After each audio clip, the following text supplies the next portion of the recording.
Here's the conversation that happens in thousands of relationships every single week. And it goes exactly like this. One person says, we should probably start saving more. The other person nods and agrees. They have a genuine, heartfelt discussion about being more responsible with money. They promise each other they're going to get serious about their financial future. And then maybe 3 days later, one of them says, you know what? We've been working so hard. We deserve a nice dinner. And the other person who was just complaining about money 72 hours ago immediately agrees. Because when you say we deserve it in a relationship, you're not just justifying a purchase, you're validating each other's worst financial impulses. And that right there is the number one reason couples stay broke. It's not the kids, it's not student loans, it's not bad luck. It's that you've created a two-person echo chamber where every bad financial decision gets rationalized, justified, and celebrated as treating ourselves. Let me paint you a picture of how this actually plays out in real life. You're dating someone, you're both making decent money, maybe not great money, but decent. You each have your own apartments, your own expenses, your own financial situations. And individually, you're probably doing okay. Maybe you're not rich, but you're stable. Then you move in together and something genuinely weird happens to your brain. Instead of your expenses going down because you're splitting rent, splitting utilities, splitting groceries, your combined spending mysteriously goes up, way up, because now you're not just living together, you're building a life together. And building a life, according to every message you've received from society, requires stuff. Nice stuff, couple stuff. You need the nicer apartment because you're serious now.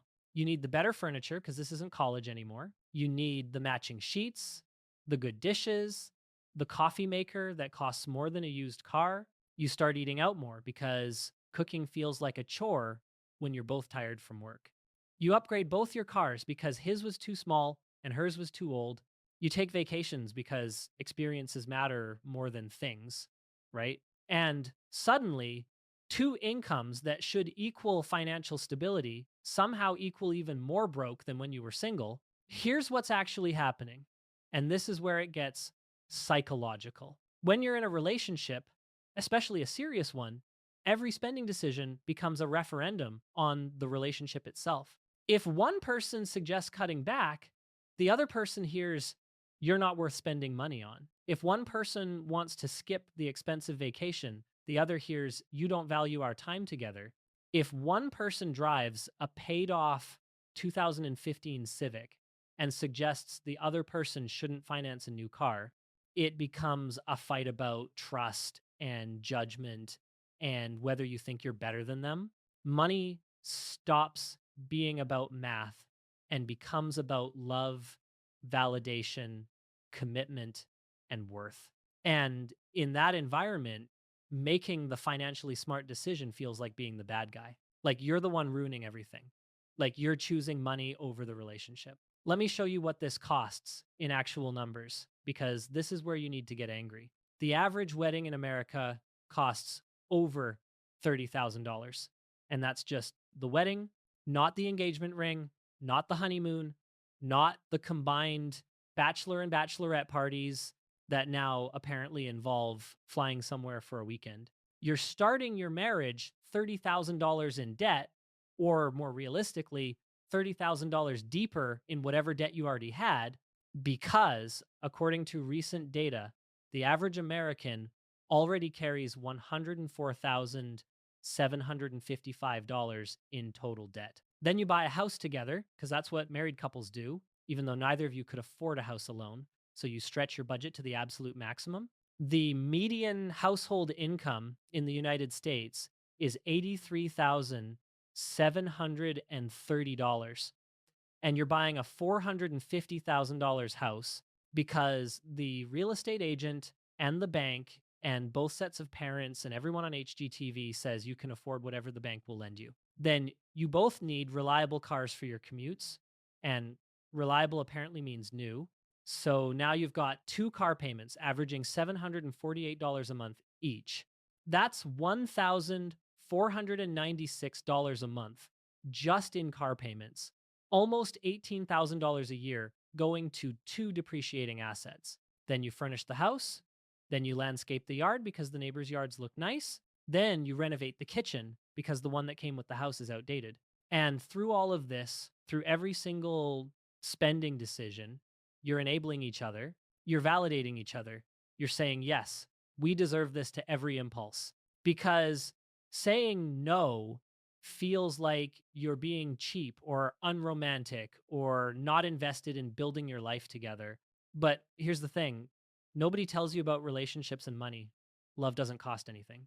The relationship itself, the actual connection between two humans, is free. What costs money is the performance of being a successful couple. And we've built an entire economy around selling that performance back to couples who are desperate to prove they're doing it right. The engagement ring industry convinced men they need to spend 3 months' salary on a rock. The wedding industry convinced couples they need to spend a year's salary on one day. The real estate industry convinced couples they need to buy the biggest house they can possibly qualify for. The automotive industry convinced couples they each need a safe, reliable, new car with all the features. And the lifestyle industry, Instagram and Pinterest and HGTV, and every couple you follow who seems to have it figured out, convinced you that your worth as a couple is measured by your ability to curate and display a beautiful life. And that beautiful life is expensive, catastrophically expensive. Let me tell you about a concept in behavioral economics called collaborative consumption justification, which is a fancy way of saying that when two people make a bad financial decision together, they each feel only half as guilty. When you're single and you're thinking about buying something expensive and unnecessary, you have to sit with that guilt alone. You have to justify it to yourself. You have to look at your bank account and your goals and make a decision. But when you're in a relationship, you can offload half that guilt to your partner. Should we get this? I mean, if you think we should. Well, only if you want to. I want to if you want to. And suddenly you've both agreed to something neither of you would have done alone. You've cut your individual guilt in half, but you've doubled your actual spending. And this happens with everything: the vacation you can't afford, the furniture you don't need, the night out that costs $300, the home renovation that balloons from $5,000 to $25,000. Every bad decision gets diluted enough that it feels manageable, but they add up to a financial life that's completely underwater. Now let's talk about what happens when kids actually do enter the picture, because this is where the irony becomes almost unbearable. Everyone blames kids for financial stress. Oh, kids are so expensive. We can't save because of the kids. Childcare costs are killing us. And yeah, kids do cost money. But here's what the data shows: most couples are already broke before the kids arrive. They're already living paycheck to paycheck. They already have no emergency fund. They already have two car payments, a massive mortgage, credit card debt, and a lifestyle that requires both incomes running at full capacity just to maintain.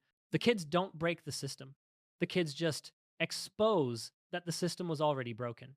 They reveal that you were already spending every dollar you made and then some. The kids are just the convenient excuse for why you can't get ahead, when the truth is you were never getting ahead. You were just getting deeper while telling yourselves you were building something. And here's the cruelest part of the couple trap: it's almost impossible to escape once you're in it. Because suggesting you need to change everything, that you need to sell the house and the cars and downsize your entire life, isn't just a financial conversation. It's an admission that you've been doing it wrong, that the life you've built together was built on debt and delusion. And admitting that to your partner feels like admitting failure. It feels like saying, we're not the couple I thought we were. So instead, you keep going. You keep making the payments. You keep pretending everything's fine. You keep telling yourselves that once you get the raise, once you pay off this one thing, once the kids are in school, once the bonus comes through, everything will get easier. Except it never does. Because every time your income increases, your spending increases to match it. This is called lifestyle inflation.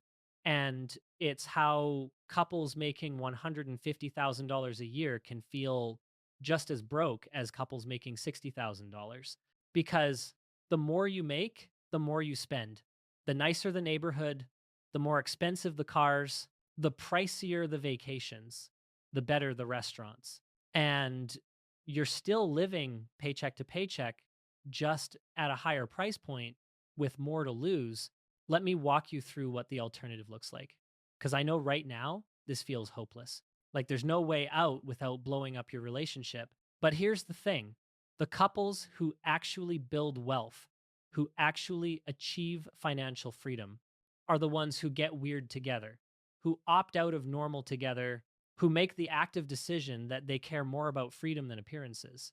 These are the couples who drive paid off cars while their friends are making $1,496 a month in combined car payments, who live in smaller houses or condos or even rent while their peers are house poor, who skip the expensive weddings and elope, or have something small, who go to the potluck instead of the $200 per person restaurant, who say no to the group vacation because it doesn't fit the budget, who get made fun of by family, judged by friends, questioned by coworkers, but who 5 years later, 10 years later, have money in the bank, have investments that are growing, have the option to quit jobs they hate, have the freedom to take risks, have peace instead of payments. But getting there requires something most couples can't do, having the actual conversation. Not the surface conversation where you both agree you should save more and then go right back to spending.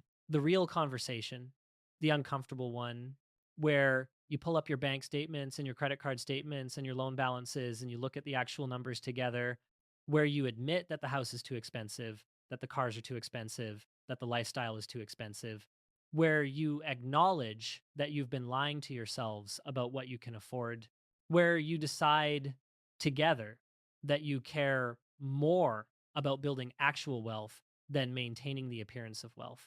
And this conversation is terrifying because it requires vulnerability. It requires admitting you've been wrong. It requires agreeing that you're going to become the weird couple, the cheap couple, the couple that everyone pities or judges or doesn't quite understand. But it's the only way out. Here's what that conversation needs to include specifically. First, complete financial transparency. No hidden credit cards, no secret spending, no my money and your money, everything on the table, every debt, every account, every payment. Second, shared values and goals. Not just we should save more, actual specific goals with numbers and timelines. Do you want to retire early? Do you want to be debt free? Do you want to have the option to work part time? Do you want to start a business? What are you actually trying to build? Third, and this is the hardest one, you need to agree on what you're willing to sacrifice to get there. And sacrifice is the right word. You will sacrifice appearances. You will sacrifice keeping up with your friends. You will sacrifice the Instagram worthy life. You will sacrifice being normal. And both of you have to be okay with that. If one person wants to go all in on financial freedom and the other person still cares about what people think, you're going to have the same fight every single week for the rest of your lives. Let me give you the math one more time with couples numbers because this is important. Two people, two car payments at the average of $748 each. That's $1,496 a month over 6 years. That's $107,712 in car payments. Now run the alternative. You each buy a $10,000 used car in cash, total $20,000. You invest that $1,496 a month into index funds averaging 10% returns. After 6 years, you have approximately $126,916 in liquid assets, not $107,712 spent on cars that are now worth maybe $44,000 combined, $126,916 that you own. Keep going for 10 more years, keep investing that same amount. you now have over $460,000. That's early retirement money. That's financial independence. That's freedom from just the car payments you didn't make, from one decision to be weird together instead of normal together. But most couples will never run this math. They'll just keep making the payments, validating each other's spending, telling themselves they deserve it, and wondering why they're always broke despite having two good incomes. Americans collectively owe $1.23 trillion on credit cards. And a huge chunk of that is couples enabling each other, going out to dinner because we both worked hard this week, buying the thing because we deserve to treat ourselves, financing the vacation because we need this. And every time one person suggests being more careful with money, the other person takes it personally. Because in a relationship, money is never just about money, it's about love and value and priorities.